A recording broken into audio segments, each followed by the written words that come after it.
Hello and welcome to yet another edition of Spring Clean Your Business. I am Lauren Conaway, founder and CEO of Innovate Her KC. We are a 4,300 plus member women's leadership community serving the Kansas City area and outlying areas. We serve women leaders and entrepreneurs, community activists, advocates, nonprofit, corporate professionals, artists, and educators, just a wide swath of women leaders who are activating for what we call radical positive change in their communities. And everything we do with a lens toward inclusion as well as low barrier to entry. And we are very, very excited to have you here today. Thanks so much for joining us. So one of the things that when we were thinking about putting together this event series, Spring Clean Your Business, one of the things that stuck out in our minds is within the innovator community, it's a very active community. We see a lot of the same kinds of questions come across in the chat, and we see a lot of conversations happening around some of the same themes. Those themes could be marketing, those themes could be legal issues, those themes could be related to leadership. But we see these questions, and we wanted to create an opportunity to bring people together where we could answer some of these questions at the same time, get everybody on the same page and talk to some really, really incredible thought leaders. So we're going to go ahead and jump right into it. We definitely want to make the best use of your time. And I just want to tell you, it is absolutely my honor to introduce our first guest. So our first guest is with SnapIT Solutions, is founder and CEO, and she is an incredible thought leader in the technology space. SnapIT Solutions, they offer innovative, world-class, cutting-edge technology solutions for their clients, and she stewards this organization just amazingly well, and it is an honor to know her. I can't wait to talk to her. But we have Neelima Parasker, and I'm going to go ahead and bring Neelima up.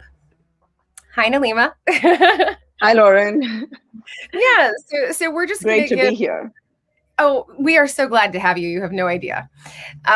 We are going to go ahead and get started, and I'm just going to let Neelima tell us a little bit about SnapIT. I think we have a little surprise, a little fun thing on the docket for you. But Neelima, if you wouldn't mind, just tell us a little bit about yourself and let us know what you want to tell us. And thank you so much for your partnership and your belief in Innovate Her KC. We are extraordinarily grateful to you. Absolutely. You're most welcome, Lauren. And I'm happy to sponsor this session and support you. You've been a great ecosystem leader, bringing all the women, whether it is innovation in tech or other businesses.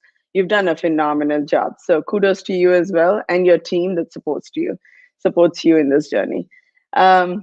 Little bit about myself. I'm a dual engineer. I'm a mechanical and a computer sciences engineer. I started my career back in 2000 and have been in technology and IT fields for 21 years now. I'm kind of dating myself at this point, but it's been fun. And I've managed global teams with IBM as my previous employer. When I left IBM, I left with a passion to bring in my expertise in the industry and also look at how do I make an impact in the community. That's where I started my journey with SnapIT. What SnapIT does is we are not only innovators and technologists and work with latest tech and solutions and provide solutions and products for our clients, but we also have a training division within our company.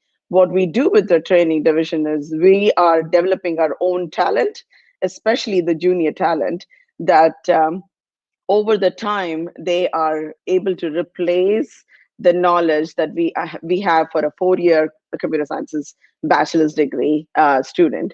Now, we are not going against the colleges, but we are augmenting the talent that is produced right now. Currently, there is 25%. Only 25% of the open recs are filled by engineers. The rest of this work is either going offshore or somewhere else. And hopefully not AI, but AI is definitely augmented in for the lack of some talent. That said, that's where the SnapIT model was born. We are working with innovators and innovative companies that think beyond just having a particular resource and going after the same resource in the IT industry. That said, SnapIT has grown at least 100% year after year. Even with COVID last year, we have grown close to 108%. But this only proves that, reconfirms that the model is valid and people are motivated to change lives, change their careers, change their thought process in looking at technology as not just for some certain segment of people, it's for everybody, because the users are still pretty much everybody at this point. With COVID, it's nobody's thinking technology is something that does not belong to them. That said, we are excited to announce that we well, it's about a year late. Last year, in March of 2020, we opened up a new office. It's about a 20,000 square foot office, and it was supposed to be our first office away from a co-working space. And for about a year, we have not done much with our office, but finally, due to vaccinations and everything, we are slowly opening up our office here in Overland Park. And Lauren, if you can give access to Alan, he will showcase the SnapID's new office. We are calling it new, like I said, it's a year old, but we are just getting warmed up to our facility. So I would love to share this with your team and the people joining in. We'll probably have a soon inaugural event for our building. But this facility, not only have we the ability to have our regular business of technology services, but we have ability to train our students in various tech in demand and on demand skills. We also have ability to certify.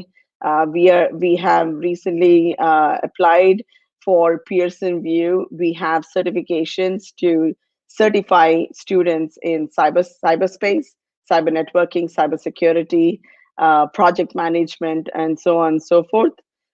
So this facility helps us not only to house our team, but also conduct trainings and certifications.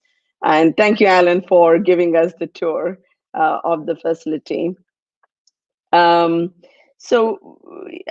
I'm sure we'll meet a few of the interns that we hire. The model works in such a way that not only do we train students in technology, we actually find ways to hire them and give them on in-demand skill. I mean, a real world experience for the skills that they have gained. So Alan, it's a little dark. We're not able to see. Okay, there you go. But maybe we can say hi to a few of our interns that joined in recently. There you go. And we are very proud to announce that about 50 to 60% of our staff right now are women, and close to 58% are minority. And we have LGBTQ, disabled communities. Technology is such a tool. Hey, Becca, such a tool that it can be used across a lot of different diverse communities that we have. And the message that we are trying to give is, do not think of yourself as not capable for technology. It's not a rocket science. Of course, some jobs are rocket science in technology, but not all. And all SnapIT's mission is to see how do we create that environment, whether it is our employees, whether it is in students, whether it is in the clients that we serve. How do we bridge this gap? Bridging the understanding of who can deliver technology services is what we have been working on. That's our cafeteria, and there is some outdoor space as well. So that said, I want to thank you, Alan, for walking us around the office. That said, I want to go back to the topic of today's conversation. I think I heard Lauren say that, what do I need to do to understand more of technology? The questions, I'm pretty sure will go in depth at the panel. Today we have a very fun and phenomenal panel that Lauren has put together, and we have some questions around that. But overall, what message I want to give was if you're a small business owner, don't think tech as a obstacle. It's actually a tool. So find ways to reach out and ask for what tools are best to help develop and make your business more independent of a location. Because we are all praying this COVID situation will be handled, but it probably is not going to be going back to the way the business or our operations were before. That's one thing that I wanted to share. And then the people who are thinking about starting their tech careers, we have partnered with workforce agencies, not only in Missouri and Kansas. And now we have expanded our certifications into Oklahoma, Colorado, Wisconsin, Iowa, and Michigan. So we have been expanding in Midwest states and a part of few east side of the states, but essentially we are trying to expand our training operations throughout United States, given the time and scope. What this means is our students are actually not paying a dime for their trainings. If you're eligible, and most everybody is eligible if you're a GED graduate, and if you have been impacted somehow or the other. It's not like you shouldn't be out of jobs, but somehow your job is impacted. You're not able to have a career move up. Our trainings are given to the students for free, for no charge. I wouldn't say free. Somebody is paying for it. So that's the message I want to give out there. Please share with your contacts. Please consider. This is an investment of time from your end. Even if you're a small business and you're working with a tech or IT company, I want you to think about you educating yourself as an owner of the business so that you have ability to connect with the tech team and actually know what you're asking them and really see their contributions to your business.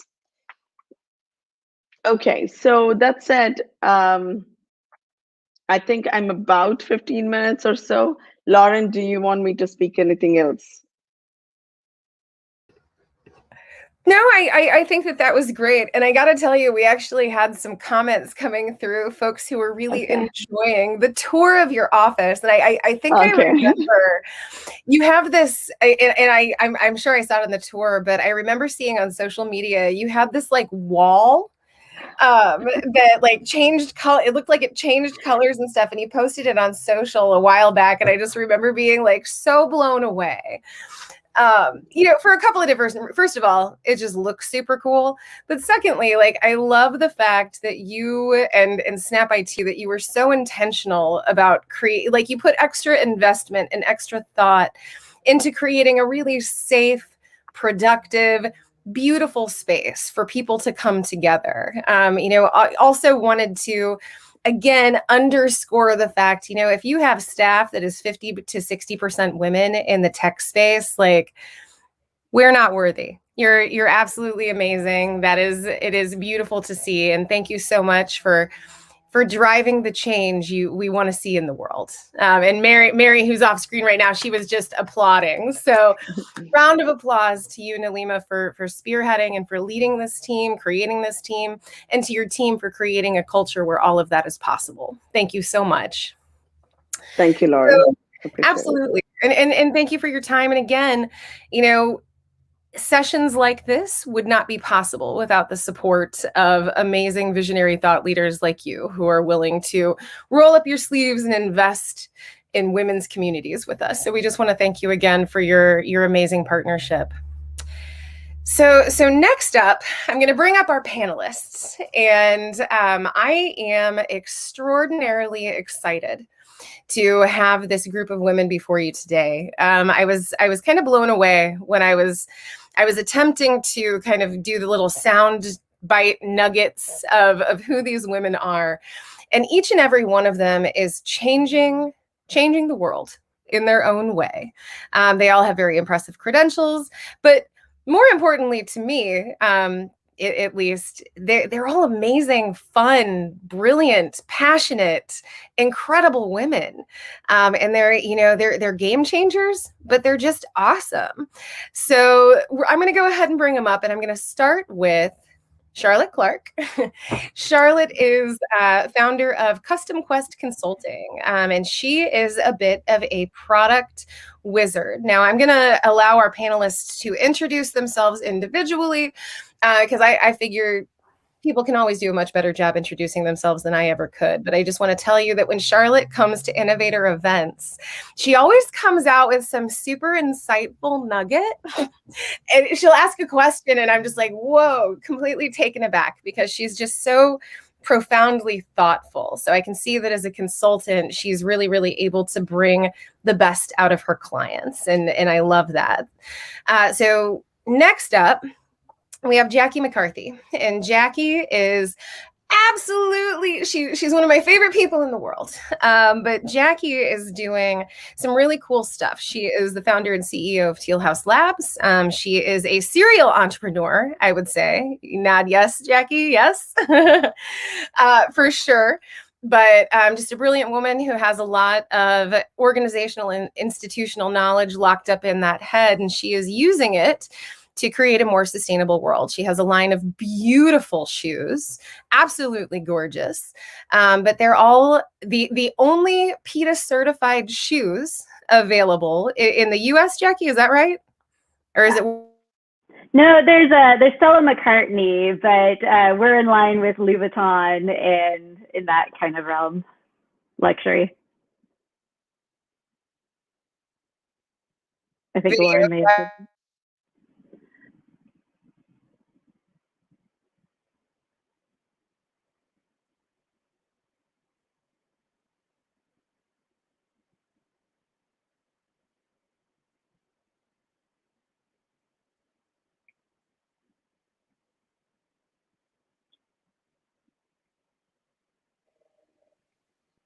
Mary, do you want to join in? Looks like Lauren's. Oh, here we go. So folks who rely on cell phones in distressed areas. And so Connor, if you want to say hi and tell us a little bit about that, that'd be great. Oh, can't hear you. You kind of cut out there for a while, so I think you might have still been talking about Jaqui when we lost you. Oh, well, I apologize for the technology difficulties. So, Connor, I was just introducing you, telling them that you are the founder. You're the founder of 1773 Innovation Company.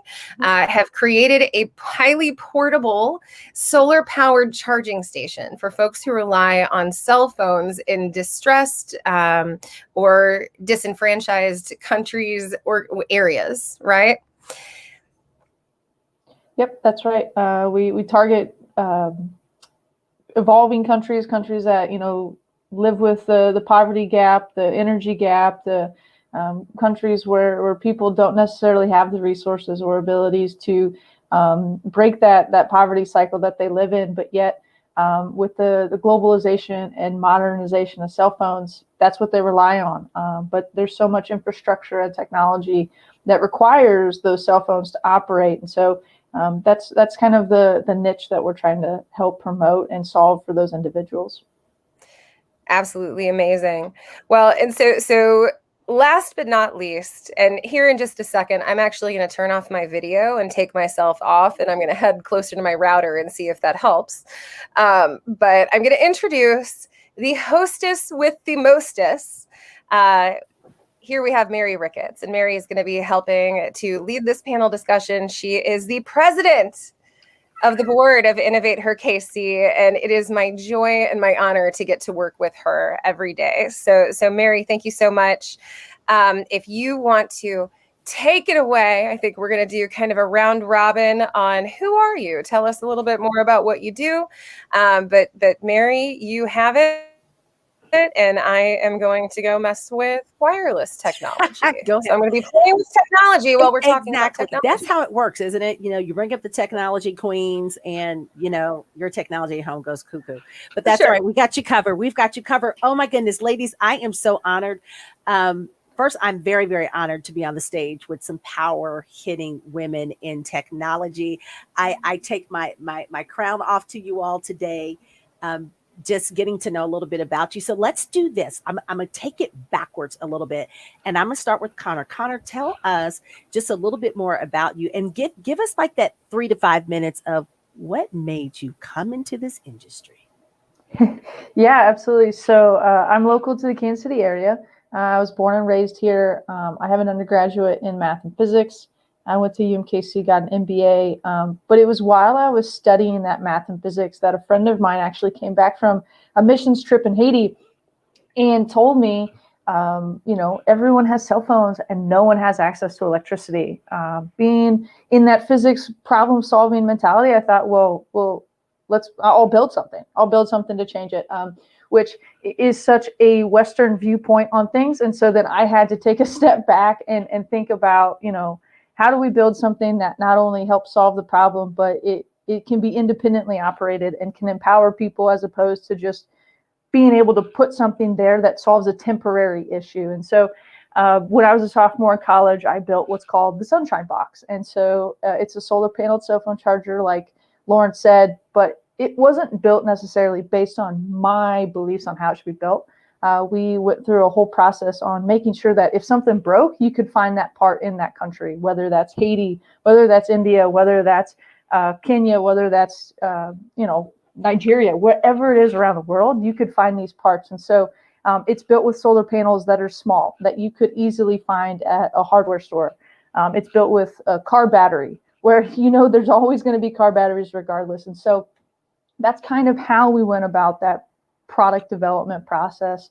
And through that, you know, talking with people who experience that problem every day was so important, because we can't create a solution unless we know what the problem is. And I don't experience that problem. I mean, my power goes out. Yes, I know it'll come back on, but for so many people, and when I say so many people, we're talking about millions and millions and millions of people who never know when that's going to come back on.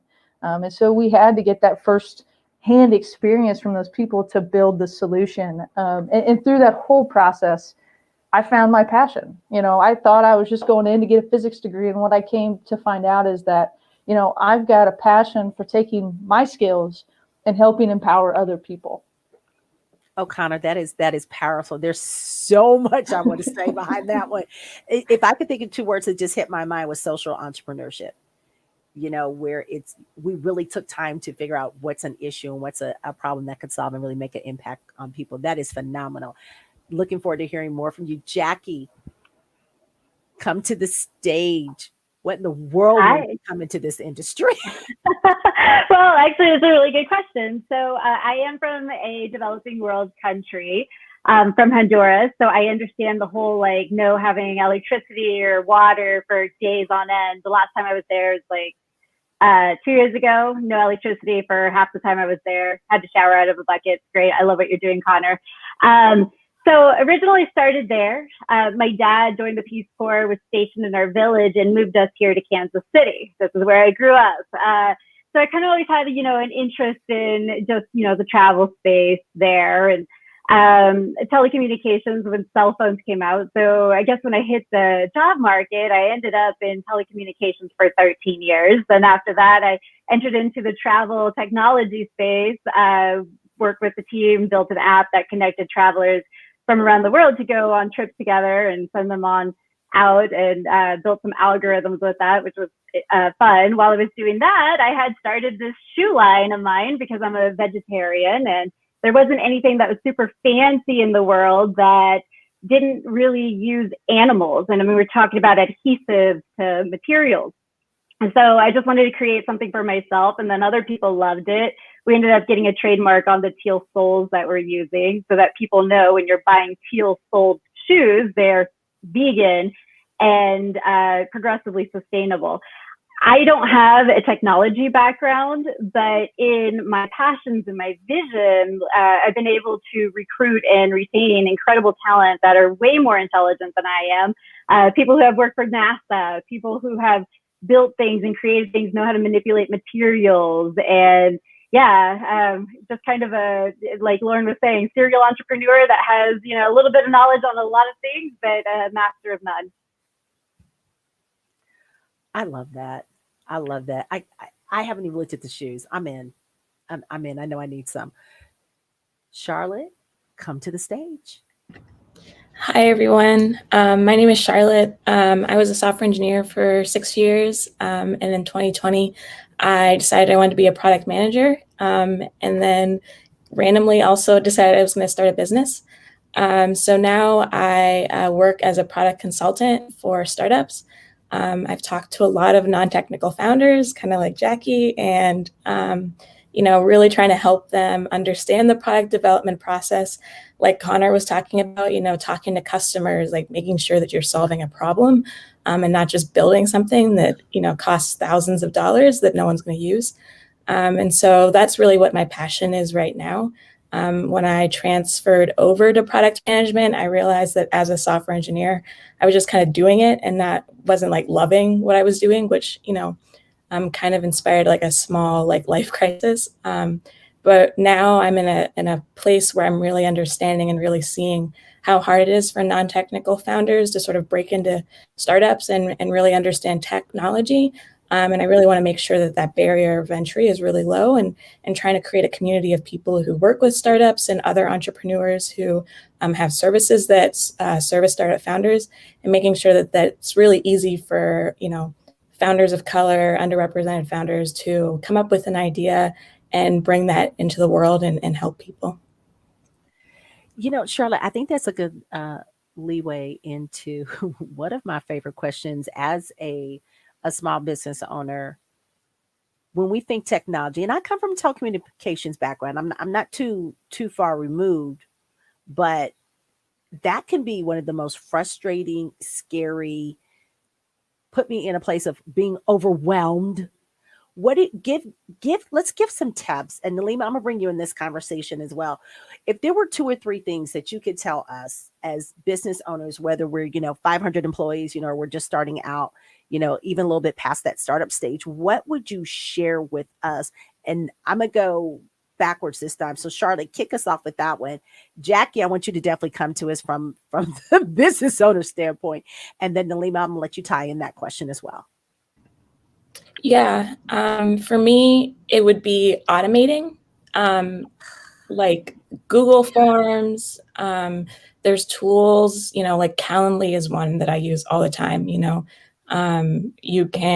Someone schedules a meeting, it like creates a meeting link, it sends out a Google Calendar, like just little things like that makes your job easier. You don't have to like go through your calendar and create different meetings, things like that. So basically anything you can think of, generally there's a tool somewhere out there that helps you automate that and makes it super repeatable so that you don't have to worry about it. Like the computer does it for you. Okay, to all my entrepreneurs and business owners, I hope you wrote that one down. We've got to find the right tools to automate stuff. Jaqui, even just from the business owner perspective, help us, Jaqui. Yeah, I mean, it gets expensive, right? So sometimes you got to go and Google stuff, and it turns out with like Google Forms, you can actually create scripts. So I taught myself how to code eventually, like just portions of it.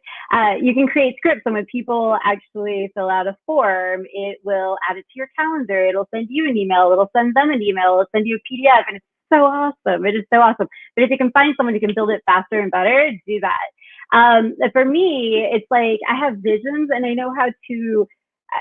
I'm creative. I know how to draw things. I know how to how to design things on Photoshop. If I can build the thing and kind of tell you like how it should work, and then having someone who can actually build it, like that solves all kinds of problems. The same thing with algorithms. Like, this is the recipe we need to create the thing. Can you build it out? Can you make it faster? So, just those things. As far as like the things that help, I mean, Calendly 100%, Google Form tools, Google and Google anything really. It's awesome. The calendar, just number one thing. Always put things in the calendar, leaves, comments, everything. Jotform is another good one too. I really like Jotform. I think it's better than the Google Forms tool, but it does cost like $200-300 a year for that. But super easy drop, grab and drop widgets, I think is what they call it, that can really help you automate things. Beautiful. Connor, come to the stage. Well, I don't know if I have a whole lot to say here because I hate to say this, but everything in my business is manual because I haven't taken the time to do what you all are preaching. And so I'm over here taking notes on, talking to you all about how to help make some things a little bit more automated and fast. I mean, Jaqui, I'm kind of in the same boat. I mean, I technically have a tech background. I mean, when you think about what I had to learn for physics, but I don't know how to code either. And it is the biggest holdup in what I'm trying to do in terms of product development. And, as a problem solver, I want to teach myself, but I also know I'm not going to learn it fast enough. Whereas I need to go to somebody who already knows how to do it. But something Neelima said is, you still have to know it so you can engage with it, so you can ask those questions, so that you can be a part of it. And, it's, finding ways to make that happen is like what I think about every day. Like every day I'm not, making progress on that goal is a day that I'm trying to figure out, like, how do I get to that goal? How do I make that possible? And so I use Google like it's, the number one thing in my life. I have all of the Google apps. I've got all the bookmarks, all that stuff. I mean, without the calendars and the forms and the drive and all that stuff, I wouldn't be able to function, honestly, because there's so much. And the best part about that is it's free. So it doesn't matter if you're trying to start a small business, you're trying to be a consultant, like it is a great tool to use regardless, unless you're a massive organization. That's good. Yeah. Neelima, I want to ask you a question. This is something off of what you brought up earlier, and this is to all of us as business owners and entrepreneurs and leaders in our organizations. Talk a little bit about how do we get that mind shift of where we could stop looking at technology as an expense and really start looking at it as an investment to the organization. Share with us a little bit. Yeah. Absolutely. That's a very interesting question because everybody wants technology. Nobody wants to work in, paying for it. You get what you pay, right? And one thing about technology is for the past decade or so, based on web development and web-based and removing, bringing in, freeware or software that is available for much, much cheaper than it used to be because of web-based technology, has reduced tremendous costs for using technology. All the ladies that have brought up a couple smaller tools for small businesses, probably less than 5 people in the company, they don't need to invest too much of technology at this point, and it's truly available less than even 1% of your annual revenue that you bring in if you're close to 100K or so. But let me talk to those companies who are making $1 million and up. How these companies need to be protected and have a better ways to do as well. But then they don't need big corporations and big giants who are bigger than themselves to come in and create products for them. So there is a middle ground for this. The path I would recommend a business owner who is looking at a particular investment in technology. If your business is not 100% dependent on tech, but it is needed as a support, then I would recommend close to 10 or 15% investment in tech. But if your business is technology, you are doing everything on technology, and you're telling yourself, oh my God, that's expensive.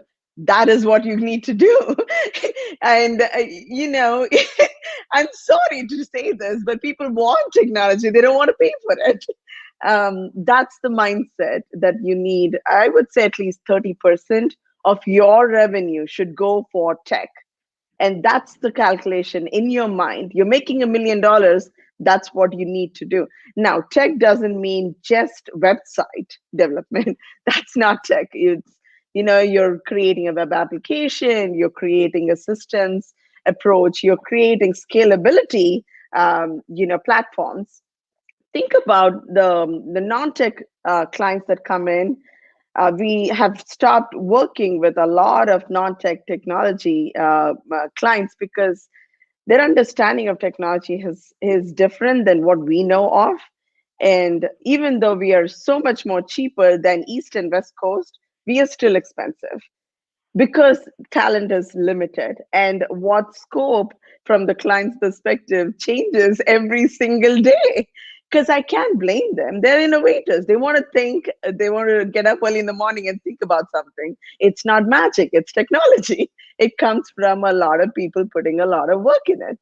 So I would suggest people to invest in technology, but invest rightfully. Do your research. Do the enough knowledge on your side. Be knowledgeable before you come and speak to a tech company. Because if you're not knowledgeable, they can't work with you.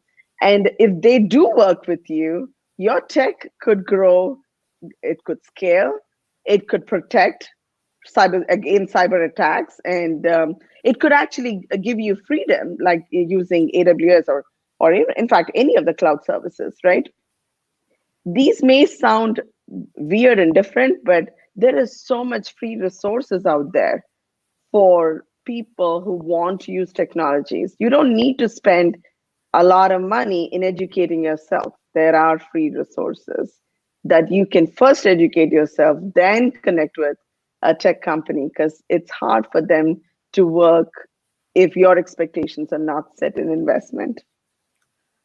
Neelima, that's phenomenal, and I'm taking my notes. You all know when I'm looking down, I promise you guys, I'm taking notes. Here's something else that came to mind, because I know we kind of dropped a little nuggets on some of the resources that everyone likes to use. I know Calendly is huge, Google everything. But if there was something out there that you would share with, that business has been around there for 3 years, how do you walk me through? Now's the time to start taking a look at what you can do. And I think the word, Neelima, that you used one time, because I wrote it down, is freedom. Because isn't that usually what we're looking for, whether we're the business owner or we're looking to how do we free up time for our team members to do other things? What's that conversation that you want to have with a client to kind of walk them through that? Now's the time. How are we going to do that? I'm assuming this is a question for me. Neelima, let me start with you, and then Charlotte, Jaqui, and Connor. Okay. Well, to keep it quickly, I have some prospects, and I have conversations with businesses that have been in business for a while. They're very paper-based, and they don't know that paper-based system can be so. Invest a few days of your business operations in moving from paper-based to online. They can't even take payments online. They say, can you take a check, or can I, there is so much of this is so automated, so like not even need to think about. QuickBooks accounting. There are people who are still doing physical, accounting system or giving it to a third party. Whereas you don't really need to do that. You're on it all the time, right? It doesn't take much of your time. Those are the things that are really, super, not even beginner, pre-beginner phases, right? And at the beginner phase, use Trello board. Trello is a project management board that you can, work with people all around the world. I know some people use different tools, which is fine as well. Slack and other communication tools are also great. Use those tools, and again, don't marry to any tool. If it's not working, find another one. Those are the things. Monday.com, I've heard, the CRM system. Salesforce, of course, is expensive, but those are the tools that I definitely really want to emphasize in business owners. We need to look at a different way of doing business. Digital transformation is a must now, not an option. Oh, I love that. Charlotte, come to the mic. What would you like to share on that? I mean, other than like the continuing of automating, like finding, like Neelima mentioned, like a CRM system. HoneyBook is a little bit less expensive, but it's still kind of, I think it's like $40 a month. But basically, like, I think once you're in business for a couple of years, you really understand the process you're going through. And so there are probably things that that are like really time consuming or you just like really hate doing. And like I said before, there's a tool for that. So it's like really kind of distilling down where exactly you're like, oh, like I hate filling out forms, or like I hate scheduling meetings, or, I hate having to go back and forth between different email accounts. There's like I said, tons of solutions for that. And so it's just really distilling down those problems you're having and finding ways to automate them and make them way easier for you. I love that. Jaqui, I'm going to bring you in last because I actually have another thought question for you from the business owner side. Connor, come to me. And you guys, I already feel that there should be a podcast called There's a Tool for That. I'm just saying, Charlotte brought it up. Connor, please fill me in. And please don't think we know, because we don't know. Because Charlotte, I just wrote down HoneyBook. I didn't know that one. Connor. I'd heard of HoneyBook. But I've never looked into it. I mean, the tools I use is Wave Accounting. The way they make their money is if you actually do the payments to employees through it. And so it's free until you start to bring on those people. But I think it's a great tool to use. I use HubSpot as my CRM and Asana as my project management tool.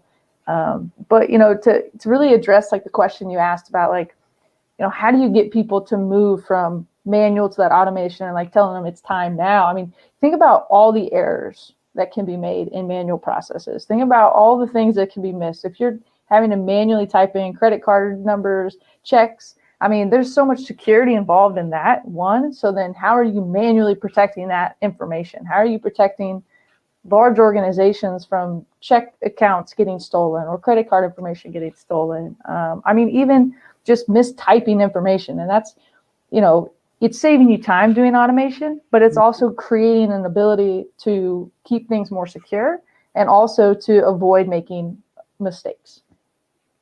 I love that. Kind of, we're going to start with you in just a second. Jaqui, from that business owner standpoint, when did you figure it out that said, this is ridiculous, I've got to figure out how to get this process together?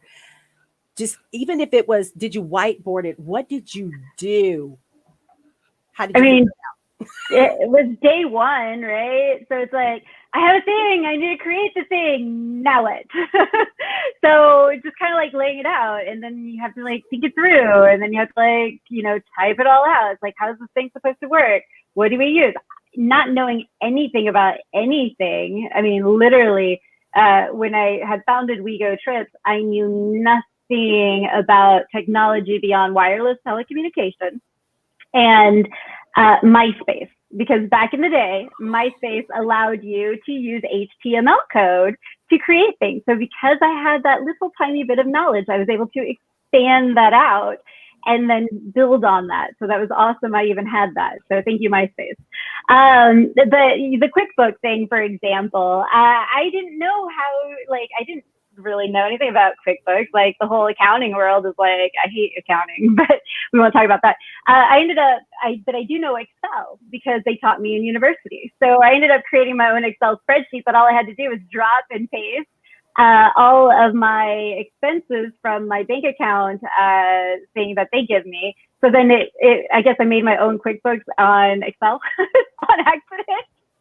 And then when I realized that on the Excel sheets, you can actually automate or put scripts in there, going back to the HTML, it could generate documents for you. Slack was another awesome one. So if I had someone on my website, so I would use website builders like Weebly or Wix. And whenever people would enter things. So this is where I used a plugin. So I would do a little code-based plugin for something. So then they would fill out these forms, and then it would like automate all the stuff. But had I had a technology person, they could just build it in-house, and I wouldn't have to do any of that stuff. But yes, figure it out. And if you can have one platform, which I highly recommend Weebly, you can start building and adding to that. And I'm always happy to, share more of that stuff. Square as well. So I think Square and Weebly ended up merging, which was awesome because I love both of those. Calendly, but you can have it all themed up into like one web page or one website, and it looks like it's the real thing, and it's awesome. That is so cool. So something that I know hit many of us, when the it hit, I won't even say that 19 thing hit. And many of us had to shift and you start working from home. And I've got, people that work for my team and I don't even know who they are. I was talking to an organization the other day. They're like, yeah, we got 5 people. They work in another state. We've never met them in person. Let's talk about security. Let's talk a little bit about security. What can we do to keep our data? And I know this sounds almost kind of elementary, but there's a lot of confusion out there on how do I really protect my data, especially when we think about all the free resources out there. What do I need to be concerned about? What do I do? Connor, I'm gonna start with you on that one. How do you keep it safe? Well, I'm not a security expert, but what I can share is it's much like a security alarm system on your house. It's not going to stop anybody from stealing information. It's all about deterring it. So there's practices that you can take, to protect yourself, changing passwords. I don't know them off the top of my head, but you can Google different websites that'll tell you what information of yours has already been hacked. And so it'll show you what passwords have already been found by other, hackers. And so, constantly checking in on that, making sure you're keeping passwords not easy things to be guessed or anything you've had over even 6 months. I mean, that's what I do. I also know that by, buying things online, by having email accounts that, I haven't changed passwords on, by saving that type of information, I'm putting myself at risk. Right. But I don't also want to sound like the world is ending kind of person where you don't want to put any information online, because like what we've been talking about, it automates things so much and it creates such an efficiency in the process. So it's just something I think you got to be aware about. I personally take some of those extra steps in terms of making passwords longer to keep my information safe. I love that. So I'm gonna throw another question out there along with that, Connor. If you want to answer that, you can, or you can pass on this one. The password apps that are out there, have you guys seen those? Those make me even more nervous, because I'm like, why do I want to put all my passwords on an app that could be I'm just saying, this is just Mary's perspective. So when I think of that, I'm looking at Neelima's face too, like, Mary. But I've seen people jot down their passwords on a book. So, I mean, it's scary. It is. You almost think, do I just put them all in a notebook and keep it in a safe, inside of another safe, inside of another safe? What do I do? Charlotte, come and tell us, when it comes to keep it, even your own business stuff, what tools should we start taking a look at to keep our information and our data protected?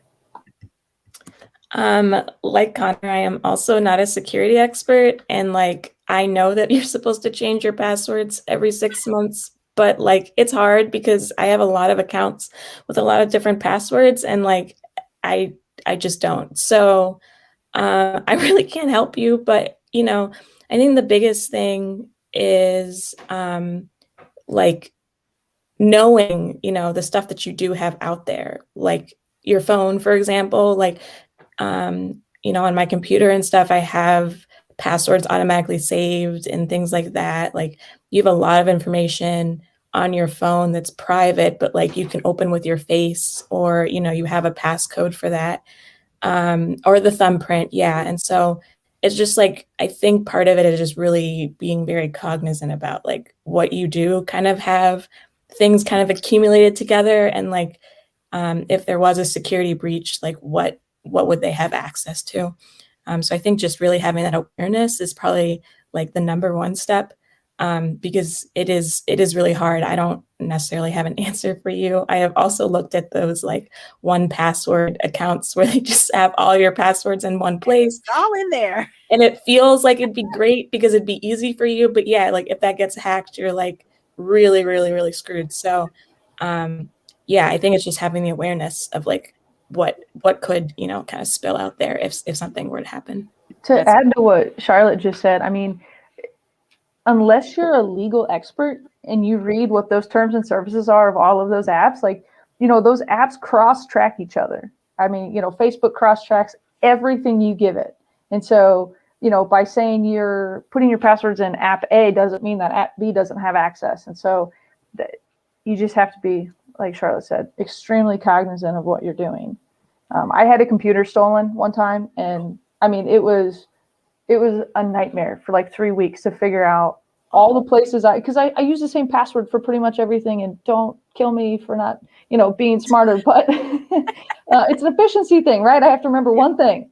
And so when that computer got stolen, like literally going through every single account that I had that I knew I had a credit card on, every single account that I knew had medical information on, every single credit card, every loan, all that stuff to figure it out was a nightmare. So here we go, team. We have to do better. We have to be cognizant of it, and we've got to put some things in play. I'm gonna switch up the conversation just a little bit.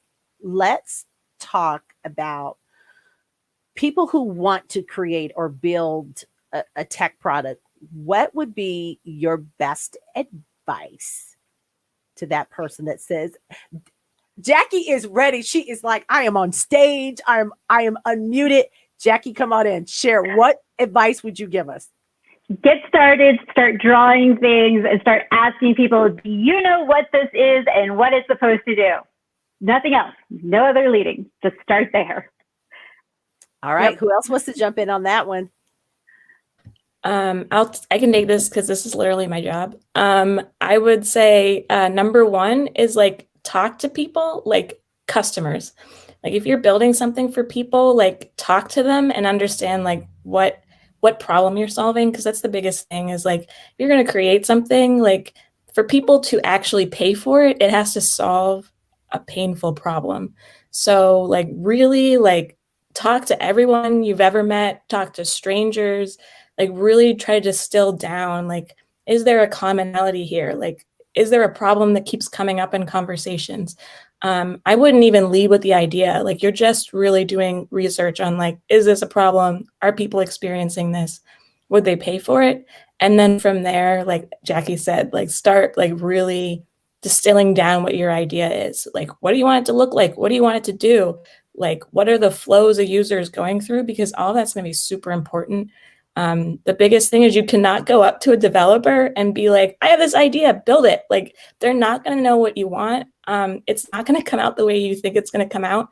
So like really taking that time to like research, but then also like really detailing down the design, the process, getting all of that out from your brain onto a piece of paper. And then that'll be translatable down the road to get it actually built. Yeah, and doing that all before spending a dime on anything else will save you so much money. So much money. Jaqui, you sound a little bit like you're speaking from experience.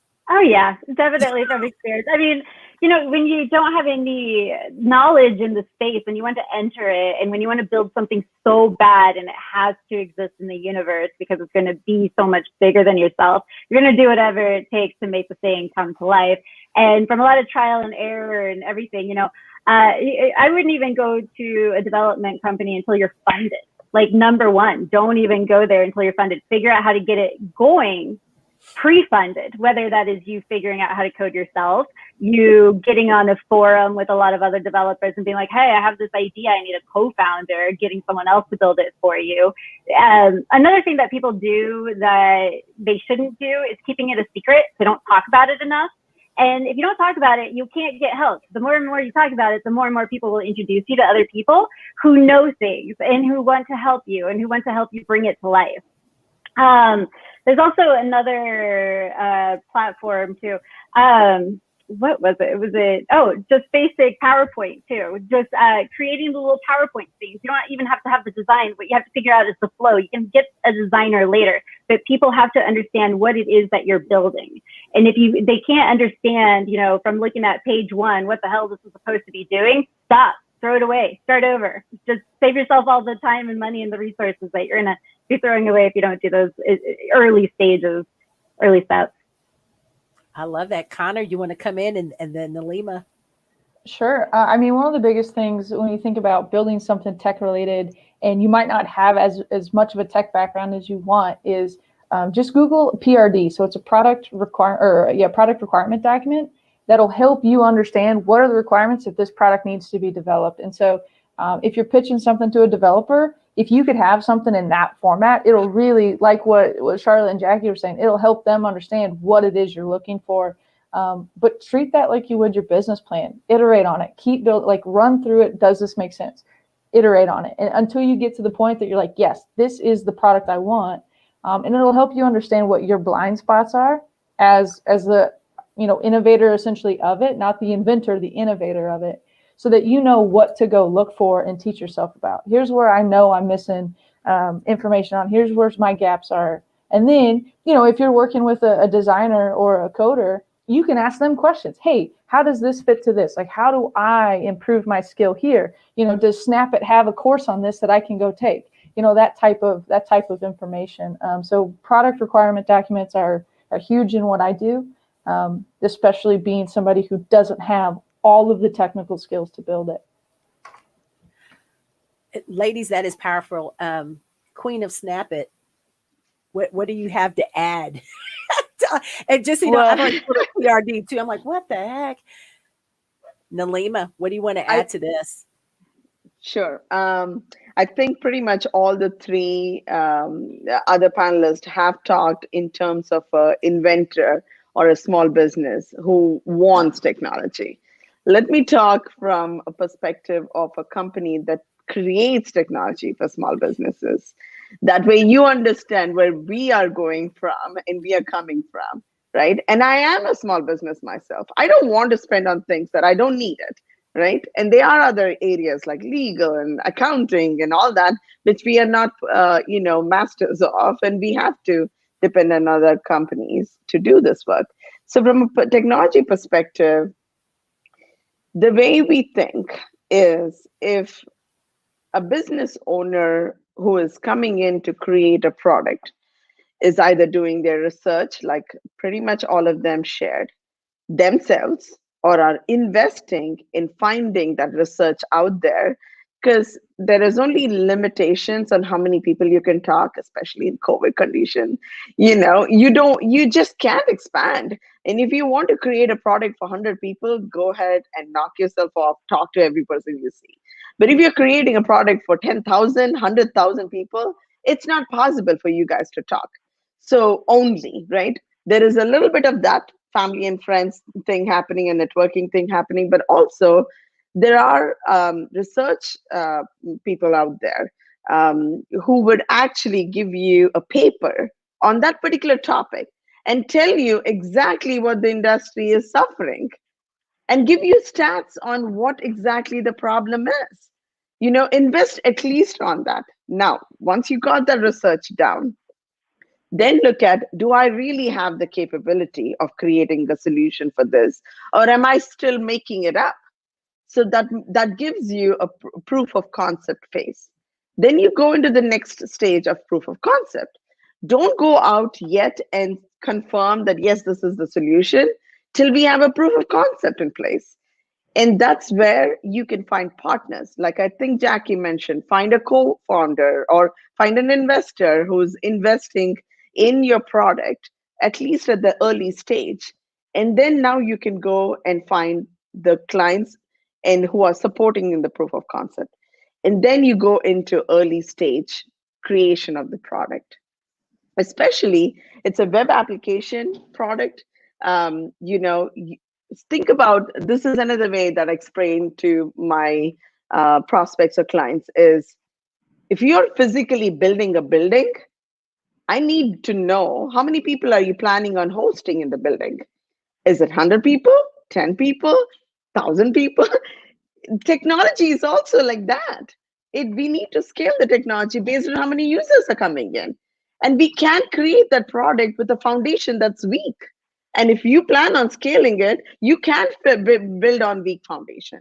That means that we'll have to scrap out everything you've done in POC stage and estimate your scaling capacity.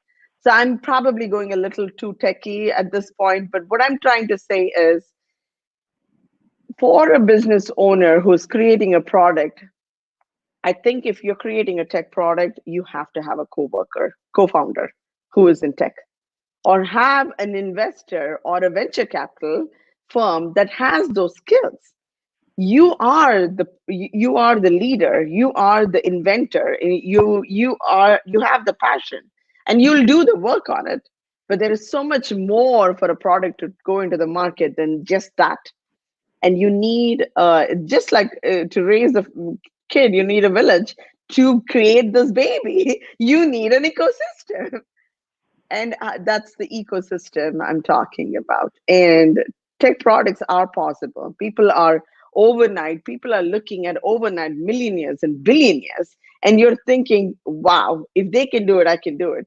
But how did they do it? What was their environment that they brought this product into? Who all did they play with, right? So those are the things that I wanted to share. Oh my God. I'd like to add to what Neelima said. Yeah, so I agree with her on like the building the right foundation and everything, but at the same time, I would say create a really crappy, shitty product, one that you can destroy, throw away, and everything else. Because if you don't get traction and if you can't share it and you can't get your investors to see, even if it's not scalable, just having something that they can see and play and move around with, that'll get you the investment to then scrap it and start with the right foundation. But if you're like a developer and you start with a poor foundation, that could be really bad. So for someone who's not a technical founder, start with anything. Start with a website, make it look like an app. Start with anything to get that going, but just to get people to feel and touch and invest in you. I totally agree. That POC phase, you can do whatever, but know that it'll be scrapped out if you're scaling the product. That's exactly what, Exactly. It's the POC. And I think it was like when I started WeGo, the travel company a while back, I didn't know that what I was creating was in the proof of concept phase, like that whole entire, and it took 2 years, 2-3 years before we started building out that next version of it. So I think for a lot of new founders, having that awareness, like what you're using now isn't what you're going to go to market with. Like this is just pure testing, and it's going to seem like there's no movement, but you have to stick through it and work through all that phase. Yeah, I just want to piggyback on that a little bit, because I think that that's the biggest thing I see when people are trying to build tech products, is that they're like, oh, like the MVP, the first like launch, like that's it. I'm gonna launch it and it's gonna be amazing. And like you said, that's really not how this works. You're like continually iterating on it, and even with the MVP, like you want to be putting things out there way before you're like, okay, I'm launching this. Like people are now going to use it, and so I think that's the biggest thing is like experimentation. Like I said before, talking to people, but like giving them multiple things to touch and feel, give feedback on, go back to the drawing board. Like that is a completely iterative process that like even after you like launch something, you're still going to have to do it, especially if you're sort of starting in that startup world. You're still going to have to continue to add features, do the same thing, talk to people, scratch stuff, etc. And so it's just like that process. You just got to get really used to it, because you're going to be doing it for a really long time. Yeah, and with that, with the watching and asking for feedback part, the other thing too is having tools, and this is something that I never figured out how to add myself, but having tools so that you can see where people are going on the application of the website. What are they using? Where are they falling off? Why aren't they moving on to the next thing? Who's using it? Yeah. And that's where that partnership with a tech company is super important, because if you don't have that data, you're going to add features that no one wants, or you're not going to solve problems that need to be solved because you're just not aware that it's happening. My head is spinning just a little bit. This is why I will call all of you all before I do anything. Let me do this because I want to make sure we can wrap up everything on time. So there's some questions in the chat, and if you are listening in and you have a question, please add it in the chat, and I'm going to pull from there now. Neelima, this first one is coming to you. That says, "What are you looking for in candidates for your training program?" Okay, if you are not looking for funding, we're looking for anybody who is tech, who's interested in getting into the tech world, right? We can definitely directly put you as a student, and depending on what courses that you're looking at, we are actually we're only 25% of the cost of a general technology training company here in Kansas City, at least. Our average cost for a tech training is $5,000 compared to $25,000 and compared to 4 years of bachelor's degree. Although these are extensively intense courses, I would suggest you guys go do a little bit of free training before you come to our training, because these are job-ready training. Once we get in and look at these students, SnapIT is constantly looking at our students to find and pick and give hiring. Like we hire the students for our interns and put them on a 3 to 4 month probational period. And if they are excelling in what they are working on, we are not looking at them to match 4-year degree right off the bat, but we're looking at the graph at which they're growing. So a lot of personal skills, a lot of professional etiquette, definitely interest in tech. This is not just coding though. We train in Salesforce, cybersecurity, cyber networking, project management. So this is not just coding skills. It's also coding skills. So that's one of the biggest requirements. We definitely have to have a minimum of a high school degree. We had interns who are 55 years old, and we have employees as an intern who are an average of 40 years old, kind of in that. So there is no age restriction for us. It's the amount of knowledge that you're gaining in the class and ability to bring in. We are also looking for students who are able to jump into a working environment and get themselves 100%. Not getting a job. Getting a job is not the end of your career growth. It's actually the start. So if you're looking at these things and you want to learn more about our trainings, we can definitely reach out, and maybe on SnapIT online, our website has some information. Another part is, if you are looking for funding, even if these $5,000 is not something that you want to invest on, you probably will be 100% qualified for 100% tuition reimbursement. We have partnerships, like I said, with workforce agencies. There are Kaufman School is sponsoring about 20 or 30 students, I believe, this summer interns. We have other people who are sponsoring for those trainings. So there is a lot of exciting ways of partnering and getting free education in technology through SnapIT for an individual. But if you want to go through all that hassle, and you want to put some, put investment in your career, we can definitely talk. But it's not just only SnapID trainings. There are a lot of trainings online which are free. You can go through it, but it's an ocean of information out there. You never know where to start. That's the problem that we want to figure out. Was that a play on my background, Neelima? It's an ocean of information. Ocean. I'm always looking ways to get to a beach. Yes. Yes. So. That is the beauty of technology, as many of us has found. Even with our company, we have clients. I had a lady in one of my trainings, you guys. She was in Kenya, because I caught an accent. My husband's from Jamaica, so I compare everything to that Jamaican accent. I'm like, well, no, that's not Jamaica. Where are you at? And she's like, I'm in Kenya. And I'm like, oh my gosh, I'm international. So that makes it fabulous. I'm gonna shift this just a little bit and kind of do our final comments that you all would like to share before we wrap it up with this piece today. So I'm gonna go reverse on my screen. So Connor, any last comments, anything you'd like to leave the audience with? Yeah, I mean, just to kind of touch on what Charlotte and Jackie were talking about from a software type of product development.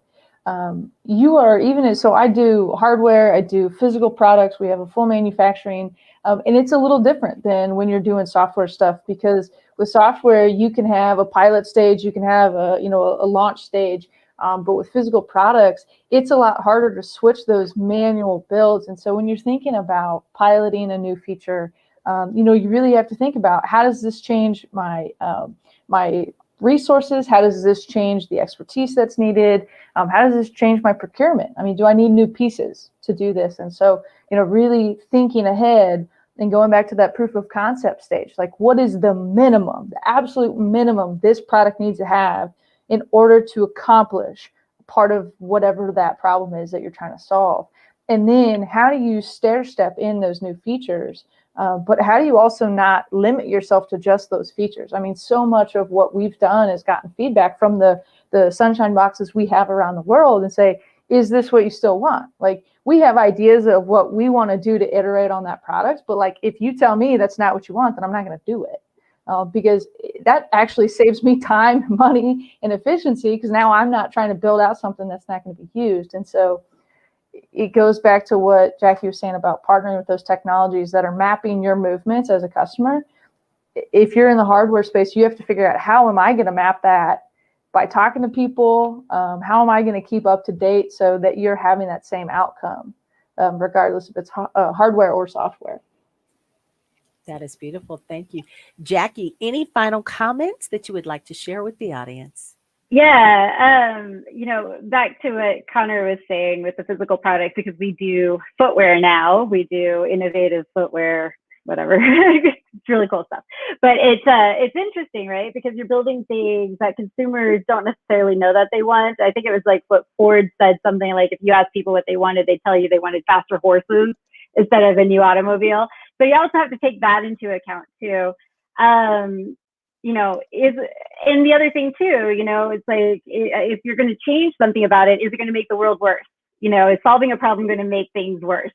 That's also something to consider. But I think more than anything, it's just getting started and asking a lot of people a lot of questions and a lot of feedback so that they can tell you all this stuff, and absorbing that not criticism, but constructive criticism, taking it to heart. And you as the founder, you as the CEO are the one with the last say in it. So take that into consideration as well. But most importantly, just get started and start talking a lot about what you're building. Beautiful. Charlotte, you're on stage. It's up to you. What would you like to share? Yeah, I was just going to say final thoughts if you're thinking about building something, just know that you're going to be continually learning. You're going to be continually growing. I've talked to a lot of founders who are very set on like, this is what I'm building. And like, that is why a lot of startups fail. And so the biggest thing is really, being flexible in the way that you kind of are trying to achieve your vision. And talking to people, creating partnerships, really just being really open to learn the things you learn, the people who come in and are like, I'd love to help you. And just like, being flexible. That's it. Being flexible. Awesome. Neelima, close us out. What final words would you like to share with everyone? Thank you so much, Mary and Lauren, for a beautiful event today. I know at the start of the event, we talked about how much fun we will all have at this event. So I enjoyed it. I think I've talked a lot and I heard quite a bit from the other three panelists. And Mary, thanks for introducing everybody. And all I want to say is the past 1 year with COVID has not been easy on anyone. The more we all can stand strong with each other. I think Kansas City provides a very healthy networking community. Stand strong with each other. Again, I want to remind you all, technology is not our enemy. It is actually our friend and a tool if we have ways to utilize it better. I'm more than happy to jump on such events and sessions and, given whatever I have from my side. We can also work with your organization to probably do a digital transformation session itself, where I can bring in my digital transformation expert for small businesses. We can do that as well. And anything, please reach out and I'm happy to help. There she is. Lauren is back. Lauren is back. I'm still going to throw out I've been here the whole time. She's been here the whole time. Just taking notes and soaking up the wisdom. But I just wanted to hop back on, and I wanted to say thank you so much to each and every one of you for taking the time to share of your wisdom. I mean, some of you make a lot of money doing this, and you are giving of your time and yourselves and your expertise freely, and we're extremely grateful. You are true innovators in every sense of the innovators and innovate hers. And we're just so proud to know you. This was a really, really great discussion. Like I said, I've been listening the whole time.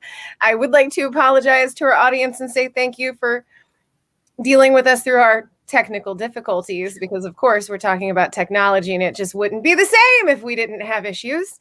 But thank you so much for sticking with us and taking part in this amazing conversation. To our viewers at home, we are extremely grateful for you. And we look forward to sharing this out on our social media channels. We want as many people to have the opportunity to soak this up as possible. I did just want to share, I've kind of been monitoring comments and things like that and looking at questions. And I wanted to reiterate something that Nadia Igram said, because I absolutely believe it, and I have to find it. But I just want you to know that the work that you are all doing is amazing. And just thank you so much. You all did a phenomenal job. I think we need a new hashtag and podcast. I'm just saying again, there's a tool for that. Agree. All right. So Mary, if you want to stick around for just a second, I'm going to let our panelists say goodbye. But I do want to say one more time, huge thank you to Neelima and to SnapIT Solutions. They are our session sponsors. Clearly, Neelima is an expert. She has assembled a team of experts and a very intersectional, awesome team. So if you have any questions about technology, if you want to get a technology project off the ground, SnapIT Solutions is definitely the way that you want to go. But we are just extremely grateful for their partnership. So thank you so much. And I can see we have a ton of thank yous coming in the comments, so take a look at those as well. But we will go ahead and end this broadcast. Thank you once again, and we will catch you next time. Bye, everyone. Thank you so much.